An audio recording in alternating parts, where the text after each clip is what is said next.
Okay, so I've heard from knowledgeable people that you're supposed to promote your Patreon several times throughout a video. So this is a promotion of my Patreon. I'm actually considering starting a book club. Let me know if you would be interested, because I love book clubs. I've been organizing a book club in real life for the past 6 months, and it's been going really well. It's really lovely to come together with some people and discuss some works of fiction. I do usually offer shorter works of fiction, just little short stories that can be read in one sitting in less than 30 minutes.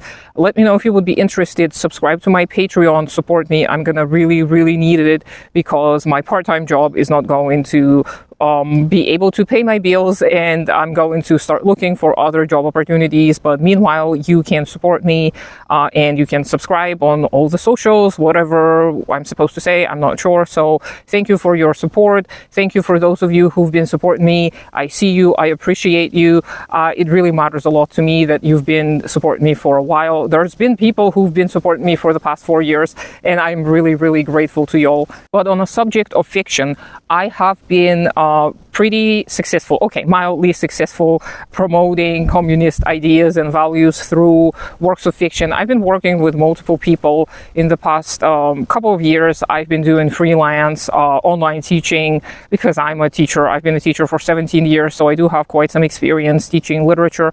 But I found it a good way of doing a little bit of propaganda and agitation through the works of fiction, because there's so many amazing works of fiction that are written. Sometimes they're written by socialists, sometimes they're written by people who have heavily aligned themselves with all kinds of workers' movements or people's movements, and I can give you some examples. And some of these people are not even of any socialist affiliation whatsoever, but through their pieces of work you can still discuss a lot of socialist and communist ideas, because newsflash, socialist and communist ideas are just ideas that are meant to improve people's lives. They're not some mysterious ideology, they're not some mysterious scientific tools and methods. They are people's methods on how to make our common lives better. They're not a secret. But some examples that I have been really appreciating throughout the past few years are O. Henry. O. Henry is one of my favorite authors of all time. He writes short, humorous stories. He is most well known for some of these stories. I will insert some of his most popular stories here, but he's written a ton of short stories, and all of them from the ordinary people's perspectives.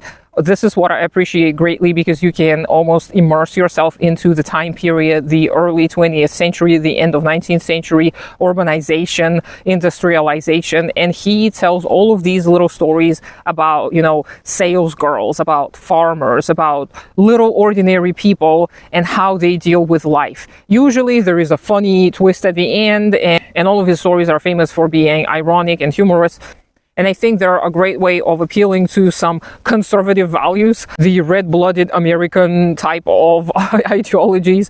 Because again, they're written from an ordinary people's perspectives and points of view. And O. Henry himself had a pretty interesting life. He worked all kinds of odd jobs. He, I think, worked as a pharmacist to begin with, but then he experienced some health issues, so he moved to the southern parts, or like the warmer places, maybe California, I'm not sure. But he worked as a farmhand while living on a farm to improve his health. Then he moved back to the city and he started working at a bank, as far as I remember. And this is where he was charged with, I think, a money embezzlement or some other type of monetary fraud. It's still not apparent whether he committed that crime or not. He was on the run from the police for some time. He went to Honduras, I believe, to hide. But then his wife got really ill. And unfortunately, she passed away. So Henry came back to the States and he turned himself in. And he, I think, was sentenced to either 5 or 7 years in prison. And he served his full sentence. And while in prison, he continued writing short stories. He started writing as a hobby before that, but he continued writing to support his daughter, who was living with some relatives at the time. So he took up a pen name or a pseudonym, O. Henry, and he became quite well loved. His little works were published in various newspapers and magazines, and I think he was able to earn a living through just writing short stories. So many of his stories are written from experience. For example, he has a collection of stories about fraud, all types of fraud and machinations. I don't think he was writing this from experience, but I think he had a really good imagination. So he obviously could make up stories about what could have happened. But some other of his stories are also written seemingly from experience. Again, people working all kinds of odd jobs, small jobs, like bank clerks and pharmacists, and all kinds of occupations he described in detail. And I love that his stories are all very short and precise and to the point, and I do appreciate his vocabulary and sentence structure. He really is able to immerse you very quickly into the story, and they're all humorous. They may not be the most amazing literary experience you've ever had, but they're still classics for a reason. So I highly recommend O. Henry as like an introduction to some more contemporary folksy type of literature. Some other of my favorites are Mark Twain and Jack London.